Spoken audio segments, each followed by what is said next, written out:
Anime ini mengisahkan seorang pemuda bernama Takumi Iruma yang secara tidak sengaja ikut terpanggil ke dunia lain bernama Milgard. Kekeliruan itu terjadi karena negara Sidonia memanggil pahlawan secara paksa hingga merusak tatanan dunia dan membuat Dewi Norn murka. Para pahlawan biasanya langsung muncul di Sidonia, tetapi karena Takumi bukanlah sosok yang seharusnya ada di sana, sang dewi memindahkannya ke negara lain. Dia merasa bersalah dan bertanggung jawab sehingga memberikan Takumi kekuatan khusus serta sebuah status dengan berbagai pilihan profesi. Jika ingin menjadi petualang, Takumi bisa memilih pendekar, penyihir, atau seorang petarung. Namun, karena dia tidak tertarik dengan pertarungan, dia memilih profesi seperti tabib, alkemis, atau pandai besi. Dewi Norn pun mengumpulkan kekuatannya ke dalam sebuah kristal, meniupkannya ke jiwa Takumi, lalu memberikan salam perpisahan sebelum mengirimnya ke dunia baru. Di benua Asgard, Takumi terbangun dengan wajah baru yang cukup tampan. Dia menemukan uang, makanan, serta item storage pemberian sang dewi. Setelah mencoba sihir dan memeriksa status bar, dia menemukan kayu tren dan berhasil membuat tombak. Selain itu, dia juga memperoleh skill pandai kayu dan juga memperoleh banyak herba berkat skill pengamatan. Tak lama, seorang gadis berteriak dan meminta tolong karena dikejar seekor kelinci bertanduk pemakan daging. Takumi berhasil membunuhnya dan tanpa sengaja mendapatkan profesi pendekar.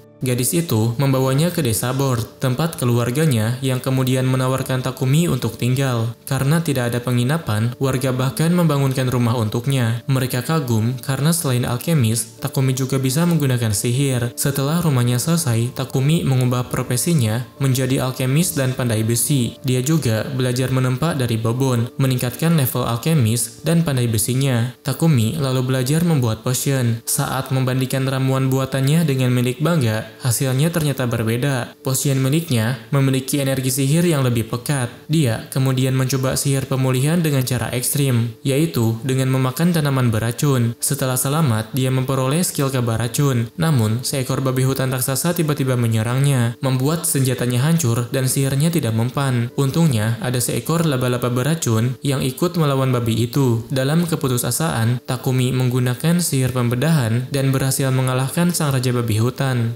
Sebagai terima kasih, dia pun menyembuhkan laba-laba yang membantunya. Takumi awalnya enggan memelihara makhluk itu, tetapi tatapan sentuhnya membuatnya luluh. Dia menamainya Kaede. Alasannya karena pola di punggungnya menyerupai daun maple. Kaede pun pulih sepenuhnya dan menjadi setia padanya. Warga desa terkejut ketika Takumi kembali dengan jasad babi hutan dan laba-laba raksasa di punggungnya. Tetapi mereka menyambutnya dengan sukacita. Kehadirannya membuat desa semakin hidup, dan bahkan Dewi Norn sendiri memuji kerja keras Takumi.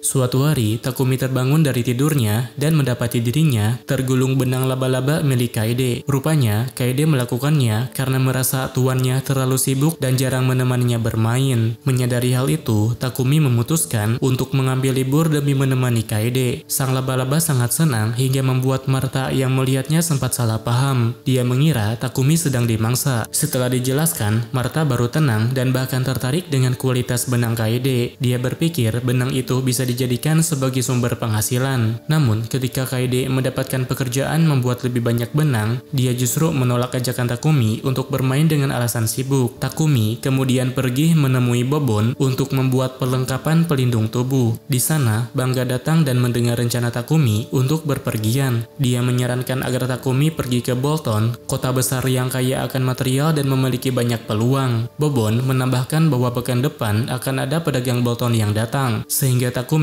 bisa menumpang bersama mereka. Takumi pun berterima kasih kepada orang-orang desa yang selalu mendukungnya. Dalam perjalanan pulang, Takumi bertemu Martha yang hendak membuang daging beracun. Menurutnya, bagian itu justru yang paling enak, hanya saja sulit dibersihkan. Takumi pun menawarkan diri menggunakan sihir pemurnian. Hal ini membuat Martha terkejut, lalu memperingatkan dengan serius agar Takumi tidak sembarangan memperlihatkan sihir cahaya itu. Alasannya karena bisa membuatnya diburu demi keuntungan. Untunglah warga desa bisa menjaga rahasia tersebut. Seminggu kemudian, Takumi membantu membangun tembok dan alat penimba air untuk mempermudah kehidupan desa. Saat rombongan pedagang dari Bolton datang, mereka dibuat kaget melihat tembok besar mengelilingi desa. Pemimpin rombongan bernama Papek atau sahabatnya Bangga kemudian berkenalan dengan Takumi. Sebelum pergi, Takumi memberikan potion buatannya kepada Bangga yang kemudian menarik perhatian Papek. Seluruh warga desa pun berkumpul untuk melepas kepergiannya. Martha memberinya jubah buatan tangan warga desa, dan Takumi merasa bersyukur bisa mengenal mereka. Dalam perjalanan dengan kereta, Takumi bertemu kelompok petualang Rengce bernama Taring Singa. Mereka bertugas mengawal Papek. Dalam perjalanan, Papek meminta Takumi untuk menjual potion penyembuhnya, dan Takumi menyetujui hal tersebut. Namun tak lama, kereta mereka diserang kawanan goblin. Beruntung, Taring Singa berhasil mengatasinya. Setelah 3 hari, rombongan sampai di kota Bolton. Atas saran Taring Singa, Takumi mendaftar serikat petualang sebagai tanda pengenal agar bisa keluar masuk kota dengan bebas. Takumi lalu menemui Papek untuk menjual potion. Karena belum memiliki tempat tinggal, Papek menyarankan agar dia menyewa rumah milik perusahaannya. Itu merupakan rumah besar, murah, dan bahkan memiliki ruang bengkel. Takumi pun bersedia menerimanya. Suatu hari saat menuju pasar, Takumi mencium bau menyengat dari saluran pembuangan kota. Biasanya, kota memanggil pendeta untuk memurnikan drainase secara berkala. Alasannya karena alat pemurni sangat langka dan juga mahal. Di rumah barunya, Takumi membuat kloset sihir pemurni yang mampu mengurangi kotoran. Meski sangat menguras energi sihirnya, penemuan itu membuat Papek terkejut karena berarti Takumi menguasai sihir cahaya yang sangat langka. Takumi meminta agar hal itu dirahasiakan, tetapi dia justru ingin memesan 100 unit kloset. Karena pekerjaan itu tidak mungkin dilakukan sendirian, dia menyarankan Takumi untuk memiliki budak kontrak yang bisa dipercaya untuk menjaga rahasianya. Dia juga memperingatkan bahwa jika kemampuan Takumi terbongkar, gereja cahaya suci di Kekaisaran Sidonia pasti akan mengeksploitasinya. Meski enggan, Takumi tidak punya pilihan lain. Apalagi serikat petualang baru saja mengirim surat misi. Dia pun mengikuti saran Papek. Mereka pergi ke perusahaan budak paling ternama di Bolton, yaitu perusahaan Mulan. Di sana, Takumi terpana melihat tanaman indah dan bahkan bertemu seorang elf cantik. Namun, elf itu justru mengusirnya dengan dingin.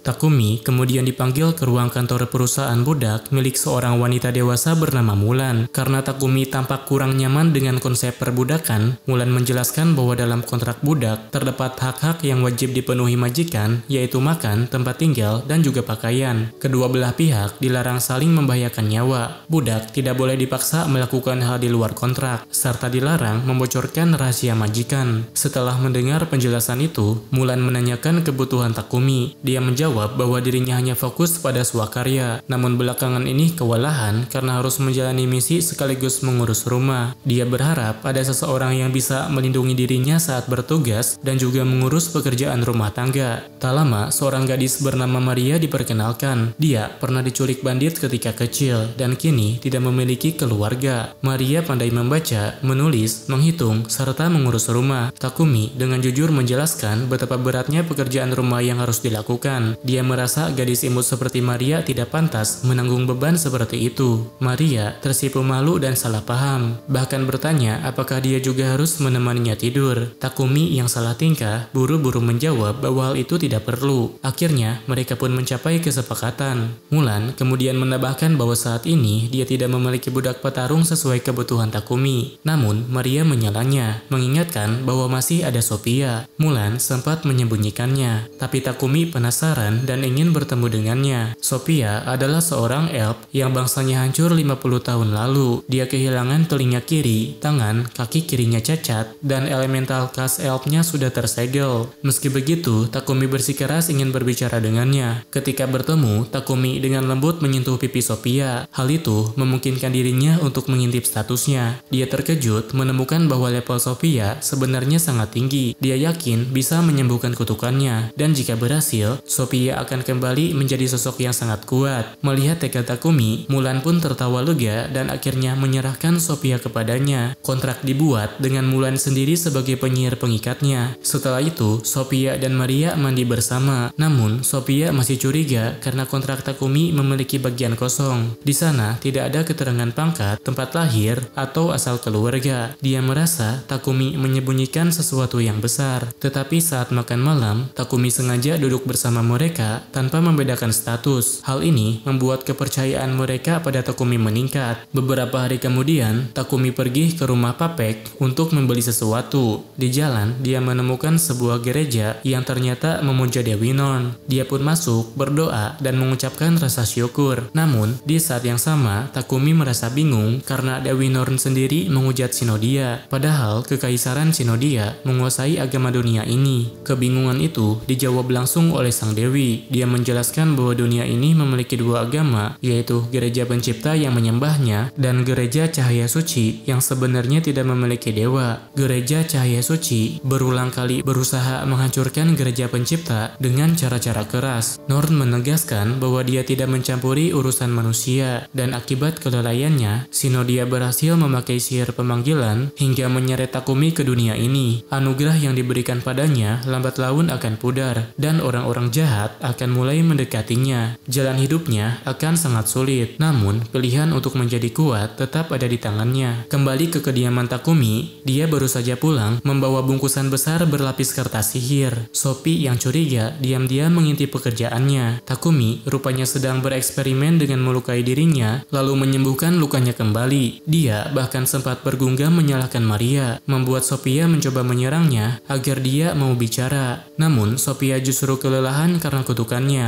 hingga akhirnya Takumi menyembuhkannya dengan susah payah. Saat terbangun, Sophia bertanya alasan Takumi melukai dirinya sendiri. Dengan tenang, dia menjawab bahwa dirinya harus melatih dan meningkatkan sihir cahaya agar bisa menyembuhkan kutukan Sophia. Mendengar penjelasan itu, Sophia merasa lega sekaligus merasa bersalah. Karena itu, dia pun bertekad mendedikasikan hidupnya untuk selalu mendampingi Takumi sebagai balas budi atas penyembuhannya. Hari-hari pun berlalu. Setelah menyelesaikan pesanan toilet untuk pedagang Papek, Takumi ingin mencoba bertualang. Awalnya, Maria hanya berniat tinggal di rumah. Namun, dia sangat ingin ikut hingga akhirnya memohon pada Takumi. Karena tidak tega, Takumi pun mengizinkannya. Untuk bertualang, mereka membutuhkan senjata. Sophia dengan detail menjelaskan senjata yang dia perlukan. Lalu, Takumi mulai menempa dengan menggunakan biji sihir. Hasilnya, senjata Sophia diberi ukiran logo sayap, sementara tombak Maria memiliki logo api. Keduanya juga diperkuat dengan sihir.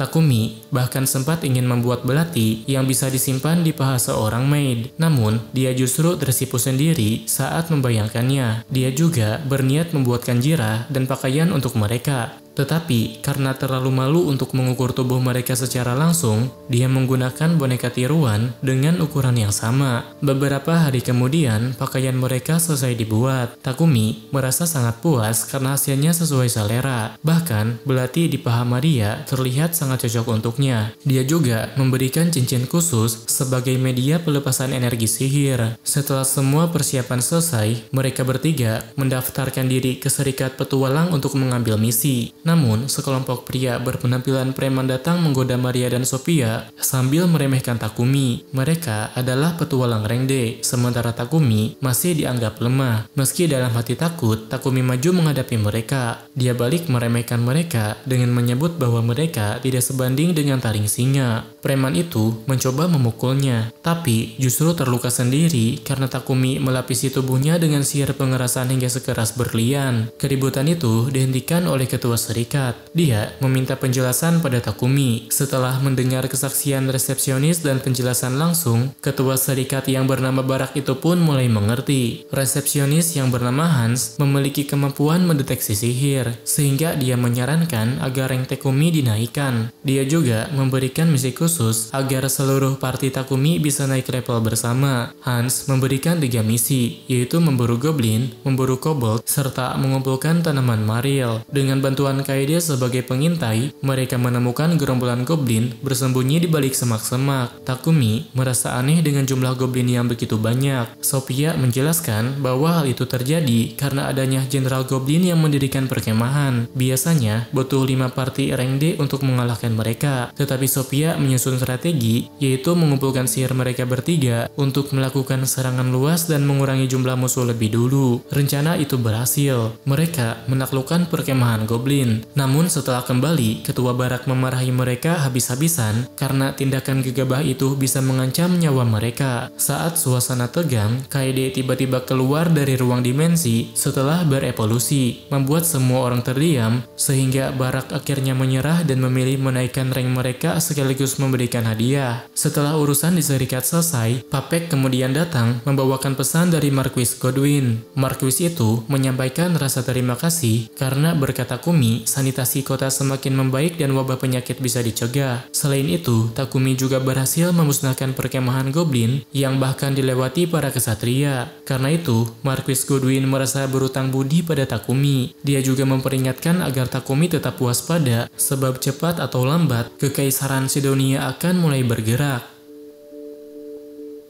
Beberapa hari kemudian, Takumi berniat meningkatkan perlengkapan partinya dengan bahan yang lebih kuat. Hans menyarankan agar Takumi menambang sendiri untuk mendapatkan biji asli, lalu meraciknya dengan tangannya sendiri. Lokasi tambang itu berada di kota Horas atau barat laut dari kerajaan Baruka. Namun, ada suatu kendala, di mana pertambangan tersebut hanya bisa dimasuki oleh anggota Serikat Pandai Besi. Untungnya, Takumi bisa masuk ke sana dengan mengambil misi berburu monster dalam tambang. Selain itu, Ketua Barak menambahkan satu tugas lagi, yaitu membawa kayu tren karena persediaan di kota Bolton mulai menipis. Selain itu, Takumi juga menerima misi pengawalan seorang penambang. Perjalanan menuju Horas biasanya memakan waktu 7 hari dengan kuda biasa, atau 4 hari jika menggunakan monster kuda. Sayangnya, serikat hanya bisa menyediakan kuda biasa karena monster kuda sedang dipakai oleh parti taring singa. Takumi lalu pergi menemui pedagang Papek. Dia ditemani oleh Rael untuk meminjam monster kuda miliknya. Saat kembali ke rumah, Rael merasa iri karena Takumi selalu dikelilingi wanita, sementara dia sendiri sudah lama hidup sendirian. Di ruang tengah, Takumi membicarakan misi dari serikat dengan Maria, Sophia, dan Kaede. Mereka semua menyetujuinya untuk mengambil misi itu. 3 hari kemudian, misi mereka dimulai. Permintaan pengawalan datang dari seorang pandai besi bernama Gambo, dan mereka pun segera berangkat menuju Horas. Pada saat yang sama, serikat menerima laporan dari cabang Horas bahwa monster di serikat hutan kematian semakin ganas. Sayangnya, berita itu tidak sampai kepada Takumi. Ketua Barak hanya bisa berdoa untuk keselamatan mereka. Di perjalanan, parti Takumi lebih dulu menjalankan misi berburu pohon tren. Awalnya, Takumi dengan mudah mengalahkan satu pohon. Namun, kawanan tren segera datang dan langsung mengepung mereka. Sophia segera mengatur strategi. Dia membagi peran agar bisa menyerang secara serentak. Takumi melapisi pedangnya dengan sihir api, lalu menebas inti tren hingga terbakar habis. Keesokan harinya, mereka tiba di kota tambang Horas. Untuk masuk ke dalam, Takumi mengambil misi memburu Iron Mall. Lalu saat Iron Mall muncul ke permukaan, dia dengan sigap mengeluarkan sihir cahaya dan segera membunuhnya. Setelah kembali ke Bolton, Takumi meminta Gambo mengajarinya cara meracik serta menempa mithril. Dia membutuhkan beberapa hari untuk mempelajari teknik tersebut. Akhirnya, perlengkapan pelindungan baru berhasil dibuat, lengkap dengan tombak yang disusun dengan elemen masing-masing anggota party. Rumor tentang kerajaan Barkula yang memiliki alat sihir pemurnian untuk membersihkan sistem drainase akhirnya sampai juga ke telinga Sidonia. Perwakilan Gereja Cahaya Suci datang dan menuntut agar hak atas sihir pemurnian menjadi milik mereka. Mereka bahkan meminta paten atas lingkaran sihir pemurnian yang digunakan di toilet. Karena raja menolak menyerahkannya, perwakilan itu mengancam agar orang yang membuat pemurnian itu diserahkan kepada mereka. Namun, raja dengan tegas menolak. Dia bahkan tidak keberatan jika semua pendeta Cahaya Suci hengkang dari kerajaannya. Berita penolakan ini sampai ke telinga Takumi melalui Papek. Dia juga menjelaskan bahwa selain Cahaya Suci, kerajaan Baruka memiliki agama lain, yaitu Gereja Pencipta yang menyembah Dewi Norn. Sedangkan Cahaya Suci menyembah Dewa Anat. Pendeta Cahaya Suci sering menarik biaya mahal untuk jasa sihir pemurnian. Selain membawa kabar itu, Papek juga menyampaikan pesan raja yang ingin bertemu dengan Takumi. Meskipun raja menolak menolak tuntutan gereja, dia tidak bermaksud marah. Dia justru berharap Takumi berkenan menemuinya. Sebelum memenuhi undangan, Takumi pergi berdoa ke gereja. Kali ini, Dewi Norn benar-benar menampakkan diri. Dia bahkan menagih persembahan berupa makanan manis dari Takumi. Namun, sebelum itu, Takumi menanyakan sesuatu. Apakah Anat benar-benar Dewi selain dirinya? Dengan wajah cemburu, Dewi Norn menjawab bahwa tidak ada dewi lain selain dirinya. Dia kesal karena Takumi penasaran dengan agama lain. Takumi pun segera menenangkannya. Dia menjelaskan hanya ingin tahu lebih banyak karena Sidonia semakin dekat mengejarnya. Untuk perjalanan berikutnya, Takumi ingin membuat kereta kuda sekaligus mencari monster kuda. Maria dengan semangat menjelaskan bahwa di hutan kematian ada banyak jenis kuda legendaris seperti unicorn, griffon, dan kuda naga. Mereka sepakat untuk mencari kuda naga karena lebih cepat dan memiliki stamina yang luar biasa. Namun saat mencari, perhatian mereka sempat teralihkan, membuat Kaede kesal hingga memilih berjalan sendirian. Tak disangka, dia menemukan seekor kuda naga terluka parah. Mengingat bagaimana dulu dia pernah ditolong Takumi, Kaede pun bertekad untuk menolongnya. Sayangnya, dia segera terkepung oleh segerombolan semut raksasa. Panik, Kaede mencoba memanggil masternya, namun tidak ada jawaban. Meski ketakutan, dia tetap berusaha melindungi kuda naga itu. Untungnya, Takumi datang tepat waktu untuk menyelamatkannya. Saat monster lain mulai berdatangan, dia segera memasukkan Kaede dan kuda naga itu ke dalam kantong dimensi. Namun, karena terlalu banyak menguras energi sihir, Takumi pingsan selama setengah hari. Dalam keadaan itu, Sophia menggunakan energi sihir Takumi untuk menghubungi Kaede di dalam dimensi dan memintanya keluar. Tetapi, kuda naga itu bisa langsung kebingungan bila langsung dilepaskan begitu saja. Sophia lalu menyarankan Kaede membuat barir agar kuda naga merasa aman. Beberapa saat kemudian, Takumi sadar kembali. Dia segera mengunjungi kuda naga itu yang kini lukanya mulai membaik. Takumi lalu mencoba menjinakkannya sekaligus memulihkan kondisinya sampai pulih sepenuhnya. Setelah berhasil, dia memberi nama kuda itu dengan nama Tsubaki.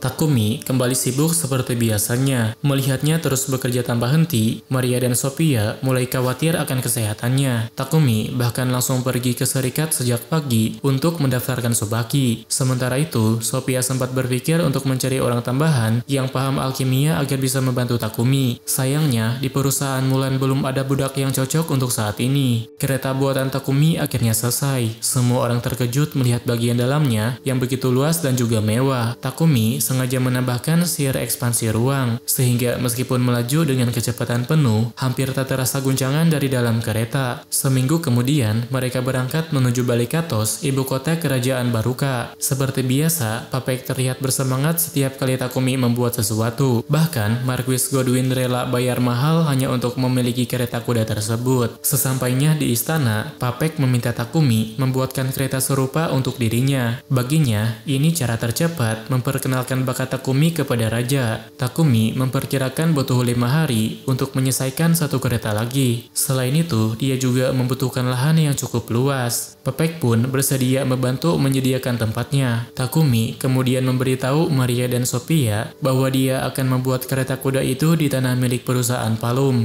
Sophia menasehatinya untuk merekrut seorang budak yang bisa membantu dalam bidang alkimia, sebab dia dan Maria tak bisa mendukung Takumi dalam hal tersebut. Mereka menekankan bahwa kesehatan Takumi lebih penting. Takumi lalu berkonsultasi dengan pemilik perusahaan dagang budak Palum. Sementara di luar, Maria dan Sophia mencari Kaede yang berkeliaran. Dalam pencarian itu, Sophia mendengar suara teriakan dari lorong. Di sana, dia menemukan seorang gadis rubah ketakutan melihat Kaede. Sophia segera menegur Kaede, lalu membantu gadis itu berdiri dan segera menenangkannya. Saat itu, dia juga menemukan buku milik sang gadis yang ternyata berisi catatan alkimia. Sophia terkejut mengetahui bahwa gadis rubah ini memiliki ketertarikan yang sama dengan tuannya. Takdir mempertemukan gadis itu dengan Takumi. Namanya adalah Reipa. Sophia tampak senang melihat pertemuan mereka. Saat diwawancarai, Reipa awalnya tidak percaya diri dan takut ditolak seperti pengalaman sebelumnya. Namun, begitu mendengar bahwa Takumi memang membutuhkan seseorang yang menguasai alkimia, dia mulai mulai bersemangat. Sayangnya, kenangan pahit saat dirinya direndahkan membuatnya kembali murung. Sophia kemudian menjelaskan bahwa Reipa sebenarnya belajar banyak sihir termasuk alkimia secara otodidak. Untuk menguji Reipa, Takumi memberikan selembar lingkaran alkimia yang sederhana. Reipa terlihat sangat takut jika jawabannya salah, padahal dia tahu jawabannya, hanya saja ragu-ragu. Akhirnya, dia menjawab sambil menangis. Takumi pun tersenyum dan mengelurkan tangan padanya. Reipa sempat bingung karena lingkaran alkimia yang dia tahu berbeda dengan Takumi. Takumi membenarkan penjelasannya. Menurutnya, wajar jika setiap daerah memiliki berbagai perbedaan. Mendengar itu, Reipa merasa lega. Dia kini bisa menafkahi keluarganya, sekaligus senang karena mendapatkan rekan kerja yang baik dan ramah. Sementara itu di kerajaan Sidonia, kerajaan Baruka sudah 3 kali menolak permintaan informasi mengenai sihir pemurnian. Karena itu, sang permaisuri berniat menyebarkan rumor bahwa kerajaan Baruka telah menghina gereja cahaya suci. Dengan begitu, pasukan cahaya suci pasti akan bergerak dan menyerang. Hari pertemuan dengan Raja Barkula akhirnya tiba. Kereta karya Takumi telah disiapkan di taman istana. Saat Raja Barkula datang menghampirinya, Takumi sama sekali tidak sadar bahwa pria di hadapannya adalah pemimpin tertinggi negeri ini. Lalu, ketika pedagang papek dan marquis datang sambil memberi salam, Takumi baru tersadar bahwa orang yang tengah berbincang dengannya adalah raja. Saking terkejutnya, Takumi sampai terdiam kaku. Namun, sang raja tidak datang dengan protokol istana ataupun para menteri. Dia hanya ingin bertemu secara pribadi dan mengucapkan terima kasih langsung kepada alkemis yang telah banyak berjasa itu. Sementara itu di Kekaisaran Sidonia, sang permaisuri berhasil menemukan alat sihir pemurnian yang dicuri dari Barkula. Baginya, alat itu adalah benda terkutuk yang sesat dan harus segera dimusnahkan. Dia bahkan menuduh dalang pembuat alat itu berada di Bolton. Hari itu juga, Reipa resmi mendaftar sebagai petualang dan bergabung dalam parti Takumi. Han, sang resepsionis, meminta Takumi memikirkan nama untuk kelompok mereka. Namun, Takumi tak pernah menyiapkan hal seperti itu. Sebab tujuannya berpetualang bukan untuk mengerjakan misi, melainkan menimba ilmu sihir dan alkimia. Ketua Serikat Barak datang setelah mendengar Takumi ingin belajar bertarung. Dia pun melatihnya dengan keras dan disiplin. Barak bahkan sering melempar Takumi tanpa ampun setiap kali dia memberi jawaban yang terdengar asal-asalan. Takumi mencoba bertanya pada teman-temannya, tetapi tetap saja tidak menemukan ide yang bagus. Di sisi lain, para pahlawan reinkarnasi yang telah berlatih beberapa minggu mulai menguasai kekuatan mereka. Sayangnya, sifat mereka ikut berubah. Mereka menjadi kasar dan sulit dikendalikan. Hanya Akane yang masih waspada dan menjaga akal sehat. Dia mempelajari bahwa ajaran gereja pencipta menganggap semua ras sebagai anak-anak Norn, sedangkan gereja cahaya suci menempatkan manusia di atas segalanya. Akane pun bertanya-tanya mengapa dirinya dipanggil ke negeri yang dikuasai gereja cahaya suci. Beberapa waktu kemudian, Takumi menerima misi pengawalan dari perusahaan papek. Awalnya, dia menolak misi tersebut, tetapi karena kelompok taring singa sedang sibuk dengan misi lain, hanya Takumi yang bisa diandalkan. Perjalanan mereka berlangsung tanpa hambatan. Bahkan, Tsubaki mampu menghabisi sekumpulan serigala dan goblin sendirian. Setibanya di kota Kilbus, mereka menikmati sup krim berbahan dasar susu. Takumi terkejut karena rasanya sama seperti makanan di bumi. Dia bahkan bisa mencicipi keju yang membuatnya bernostalgia. Namun, Takumi tak ingin terus larut dalam masa lalu. Dia memilih menikmati hidup barunya bersama teman-temannya. Sophia pun merasakan hal yang sama. Dia merasa seakan mendapatkan kembali sayap yang dulu patah, dan semua itu berkat Takumi. Teringat pada seseorang yang pernah memberikan sayap padanya di masa lalu, Takumi akhirnya memutuskan memberi nama parti mereka dengan nama sayap Norn. Namun, setibanya mereka kembali ke Bolton, rumah mereka disusupi oleh orang asing. Takumi terkena racun pelumpuh yang bekerja lewat udara, membuat dirinya dan teman-temannya lumpuh tak berdaya. Untung saja, Kaede bersembunyi dan menyerang pada waktu yang tepat. Dengan bantuan Kaede, Takumi berhasil melumpuhkan para penyusup itu. Setelah menyembuhkan kondisi teman-temannya, dia pun menyerahkan para penjahat tersebut kepada serikat. Pelaku penyerangan di rumah Takumi ternyata adalah pasukan Luminastra. kelompok radikal dari pengikut gereja Cahaya Suci yang dikenal berani membunuh siapapun yang menentang ajaran mereka. Menurut Godwin, alasan penyerangan itu tidak lain karena alat pemurnian buatan Takumi. Takumi sudah menduganya sejak awal, sebab alat tersebut membuat para pendeta gereja kehilangan pekerjaan dalam memurnikan sistem drainase kota. Demi keselamatan, Takumi sempat berniat bersembunyi di luar negeri. Namun, dia disarankan tetap tinggal, sebab mayoritas rakyat negeri ini adalah penganut gereja pencipta yang pasti akan melindunginya. Selain itu, Sophia berjanji akan melindunginya dengan segenap nyawa. Saat pergi ke Serikat Petualang, Takumi mendengar kabar bahwa rumor penyerangan rumahnya sudah tersebar luas. Kini, kepalanya dihargai sangat tinggi. Karena hal tersebut, dia pun diperingatkan untuk lebih berhati-hati. Saat makan malam, Takumi mendiskusikan masalah keamanan dengan teman-temannya. Untuk mencegah orang asing masuk, dia berencana membuat alat sihir penghalang yang akan dipasang di sekeliling rumah. Keesokan harinya, Takumi, Reipa, dan Sophia bekerja sama menciptakan pola sihir. Setelah pola terbentuk, Takumi menaburkan serbuk sihir untuk mengaktifkannya. Saat semua sibuk, Kaede malah asik bermain dengan golem kecil. Melihat itu, Reipa berpikir bahwa memiliki golem sebagai tambahan anggota tim sepertinya akan sangat sempurna. Sayangnya, Takumi belum bisa menciptakan golem karena belum mampu membentuk inti sihirnya. Untuk saat ini, dia hanya bisa fokus pada pemasangan penghalang rumah. Di Kekaisaran Sedonia, terdengar kabar bahwa pasukan Luminastra telah dikalahkan. Hal ini membuat pihak istana berasumsi bahwa rencana gereja Cahaya Suci sudah terbongkar. Takumi sendiri mulai memikirkan cara menciptakan golem sebagai penjaga rumahnya. Namun, meski sudah mencoba berbagai kristal sihir, dia tetap gagal membentuk inti. Lalu, Kaede bertanya apakah golem bisa dijinakkan di alam liar. Pertanyaan itu membuat Takumi berpikir mungkin saja hal itu bisa dilakukan. Setelah berdiskusi, mereka pun memutuskan pergi ke tanah berbatu untuk mencoba menjinakkan golem. Cara mengalahkan golem biasanya dengan menghancurkan kristal sihir di tengah tubuhnya. Tetapi, Takumi enggan untuk menyerangnya. Dia memilih untuk menghadapi golem itu secara langsung. Tak disangka, Takumi bisa terhubung dengannya. Rupanya, golem tersebut adalah penjaga reruntuhan milik Dewi Norn, sehingga dia dapat mengenali anugerah yang dimiliki oleh Takumi. Dengan mudah, dia berhasil menjinakkan golem tersebut dan memberinya nama Titan. Sementara itu, di Istana Sidonia, terjadi konflik antara pahlawan. Akane berselisih dengan Yamato dan Akira karena tingkah mereka yang semakin tidak pantas. Di sisi lain, Takumi ingin memodifikasi tubuh Titan sesuai kebutuhannya. Namun sebelum itu, dia merasa ada suatu hal penting yang harus dia lakukan, yaitu melepaskan kontrak para budaknya karena terlalu berbahaya bagi mereka jika terus berada di dekatnya. Namun, Maria, Sophia, dan yang lainnya menolak keras keputusan tersebut. Mereka tidak ingin berpisah dengan Takumi, bahkan Maria menantangnya bertarung jika tetap bersikeras. Menyadari perasaan mereka, Takumi akhirnya meminta maaf dan juga membatalkan niatnya.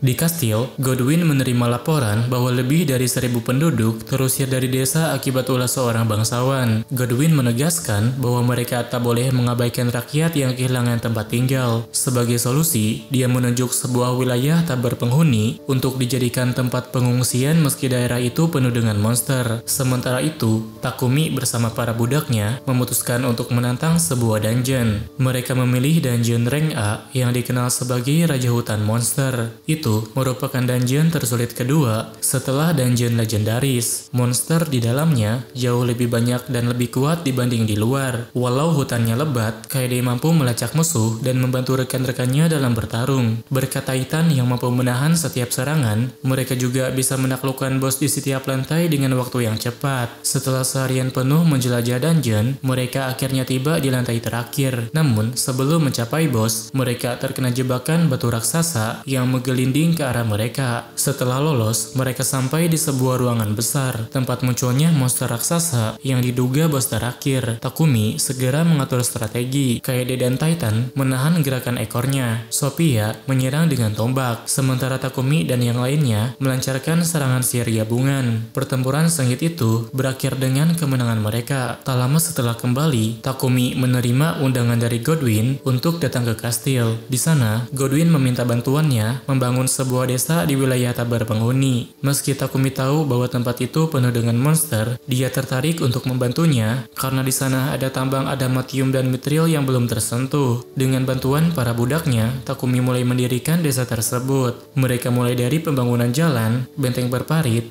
rumah penduduk, hingga istana untuk pusat pemerintahan. Tak lama kemudian, para pengungsi dipindahkan ke desa baru itu. Awalnya, mereka putus asa karena harus tinggal di bekas sarang monster. Namun, ketika melihat desa tersebut sudah dipagari benteng kokoh, mereka merasa lega dan bersyukur. Di antara para pengungsi, ada seorang wanita bernama Mani. Takumi menawarinya pekerjaan untuk membantu kehidupan sehari-hari di desa. Namun, Mani yang masih trauma dengan perlakuan bangsawan sebelumnya, dia tak percaya pada Takumi dan menolak tawaran itu. Dia bahkan memutuskan untuk pergi meninggalkan desa. Saat hendak keluar, tiba-tiba gerombolan monster menyerang desa. Takumi segera bertindak. Dia menghadapi kawanan itu di luar gerbang. Mani hampir saja dimangsa serigala, namun Takumi datang tepat waktu dan menyelamatkannya. Sementara itu, teman-temannya juga sudah berhasil membasmi seluruh monster lain di sekitar desa. Diselamatkan oleh Takumi membuat hati Mani luluh. Dia menyadari bahwa Takumi sangat berbeda dari bangsawan yang pernah menindas mereka. Dengan penuh penyesalan, Mani meminta maaf dan akhirnya menerima tawaran Takumi untuk menjadi pembantunya. Tak lama kemudian, kabar tentang berdirinya kota berbenteng baru itu menyebar hingga ke kerajaan tetangga. Berita tersebut membuat mereka merasa tidak senang, seolah diawasi oleh kekuatan baru yang tengah bangkit.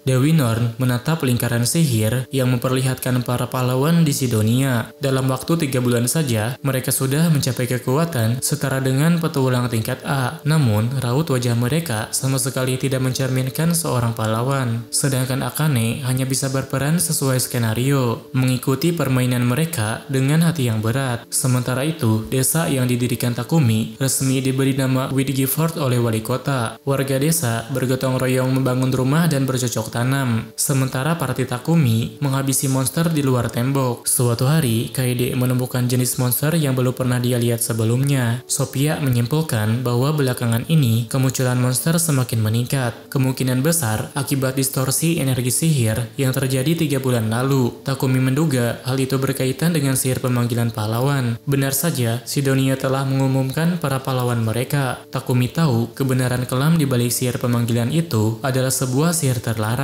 Meski begitu, dia hanya bisa berdoa semoga Sidonia benar-benar berniat memperbaiki negerinya. Para pahlawan Sidonia kemudian memulai perjalanan mereka. Namun di balik itu, Permaisuri berdoa pada patung Anat yang justru memancarkan energi negatif. Di sisi lain, Takumi mendengar kabar para pahlawan dan mulai curiga bahwa mereka mungkin juga berasal dari Jepang. Dia pun mengambil suatu misi untuk kembali mengawal perusahaan Papek. Dalam perjalanan menuju Balikatos, sifat asli para pahlawan mulai terlihat.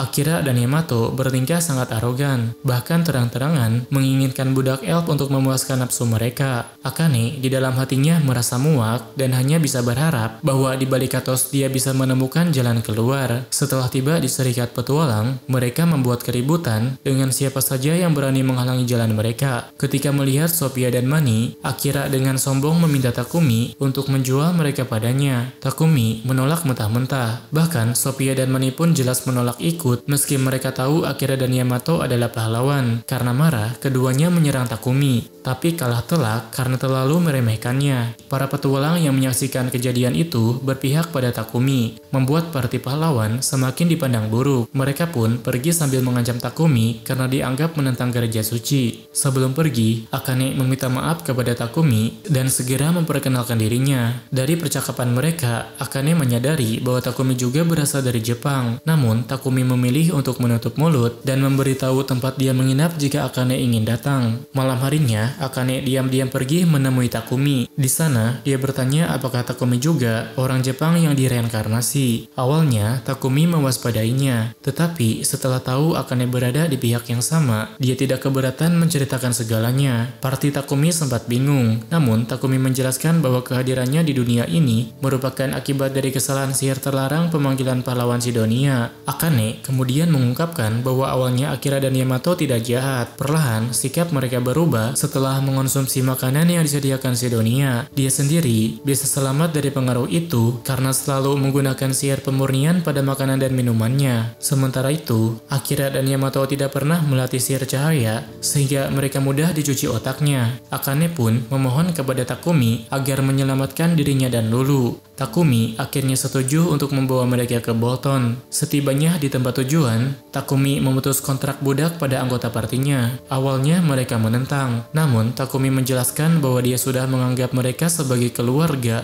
dan ingin mereka menemaninya sebagai rekan sejati. Setelah diyakinkan bahwa Takumi tidak akan meninggalkan mereka, semua pun setuju untuk melepas status budak. Malam itu, ketika Takumi baru saja menyelesaikan pengerjaan pedang untuk dirinya dan Sophia, Serikat Petualang tiba-tiba memanggil seluruh petualang tingkat B ke atas untuk misi darurat menuju Whitgifford.